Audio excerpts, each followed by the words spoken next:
The camera panned across the half-decorated living room, where a single candle flickered atop a store-bought cake. James Morgan sat alone at the table, his weathered face illuminated by that solitary flame as he closed his eyes to make a wish. What happened next would change everything, not just for him, but for his 3 little girls watching from the shadows of the hallway.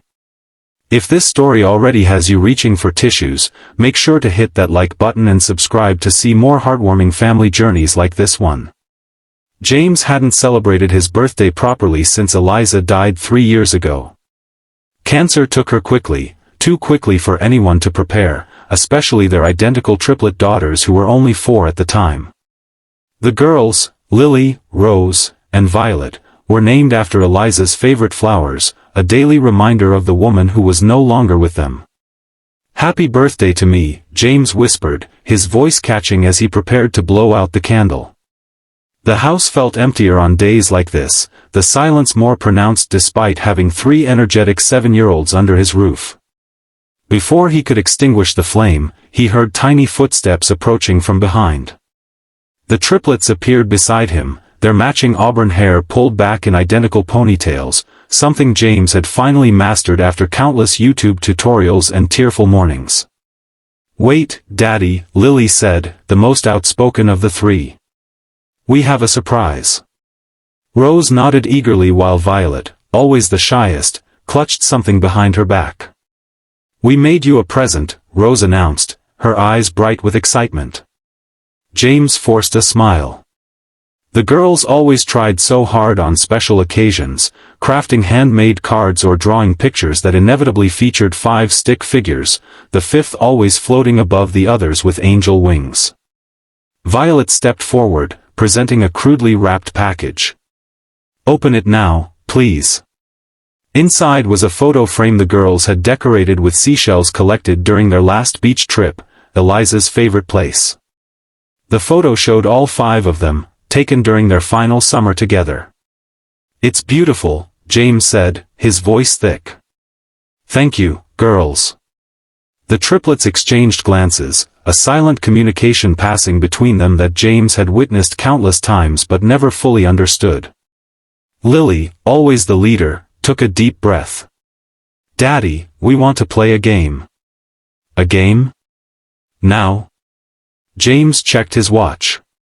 It was already past their bedtime. "Yes," Rose continued. "It's a special birthday game." Violet moved closer, her voice barely audible as she said, "We want you to pretend you're our mom." The words hit James like a physical blow. "What?" "Just for tonight," Lily explained quickly. "We want to remember what it was like when Mommy was here for birthdays." James felt his chest tighten. "Girls, I don't think." "Please," Rose interrupted. "We wrote a script and everything." From her pocket, Violet produced 3 folded pieces of paper, each covered in the careful handwriting of 2nd graders. With trembling hands, James unfolded the first page. At the top, in colorful letters, it read, "Birthday dinner with Mommy, Daddy pretending." Below was a list of things their mother used to say and do during family celebrations, written with heartbreaking precision: "Laugh with your mouth open, cut cake into triangles not squares, kiss our foreheads before we eat, tell the joke about the penguin." James hadn't realized they remembered so many details. He hadn't realized they missed these specific things, these small moments that made up the fabric of their family life before it was torn apart. "We practice remembering," Lily explained, seeing his confusion. "Every night before bed, we take turns saying one thing about Mommy so we don't forget her." The revelation broke something open inside James. For 3 years, he'd been so focused on keeping them fed, clothed, and on schedule that he'd neglected the emotional work of helping them process their grief. He'd been so consumed by his own loss that he hadn't recognized theirs fully. "Okay," he said finally. "I'll play." What followed was both the most painful and most healing evening James had experienced since Eliza's death. He followed their script, mimicking Eliza's laugh, which made the girls giggle uncontrollably, cutting the cake into perfect triangles, and telling the ridiculous penguin joke that had been Eliza's favorite. "What did the penguin say to the snowman?" James asked in his best impression of Eliza's voice. "Nothing. He just gave him a cold shoulder," the girls shouted in unison, dissolving into laughter. As the evening progressed, James realized something profound was happening. This wasn't just about the girls remembering their mother, it was about creating a safe space where they could express their grief and longing. It was about acknowledging the hole in their lives while finding ways to fill it with love and new memories.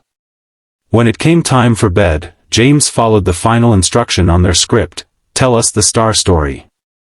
He had almost forgotten this ritual, how Eliza would explain that the brightest star in the sky was always watching over them. As he tucked each girl in, kissing their foreheads just as the script directed, Violet held onto his hand. "Daddy," she whispered, "you don't have to be sad alone anymore. We can be sad together sometimes." The wisdom in her words stunned him. These little girls, who had lost so much, were teaching him how to grieve properly, not by hiding his pain but by sharing it. The next morning, James called his boss and took the day off. He spent hours going through old photo albums with the girls, listening to their memories and sharing his own.